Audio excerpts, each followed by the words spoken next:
Ano masasabi mo sa ride natin, boss? Okay naman. Ang saya, no? Pwedeng mag-comment. Ano yun? Maalog lang. Oo naman. Eh, syempre, sabi ko, set ko yung suspension. Ayaw mo eh.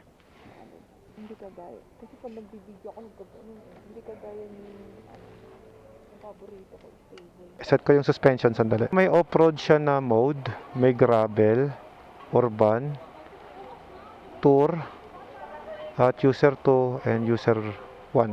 Yung user 1, naparamdaman ko tumitigas yung suspension niya. Pero gawin natin yung etong tour ang gagamitin natin. Ngayon, sa preload natin, dahil dalawa kami ni Mrs. Max, dalawa. Ayan. Wala naman tayong box ngayon eh. So, for 2 rider, ayan, bumibigat siya oh. Tumataas yung suspension mag-isa sa likod. Ayan. So, para hindi siya maalog. Mami, maalog ba? Nakaset kasi ng single rider eh. Ito, may mga setting pala siya dyan oh. Touchscreen siya no, ang galing. So, dun muna tayo sa dalawang rider. Okay na muna yan. Subukan ulit natin mamaya. Ayan, tumigas yung suspension. Siyempre, sabihin namin yung totoo sa vlog namin, di ba? Pag sinabi ni Mihis na maalog, maalog talaga yun.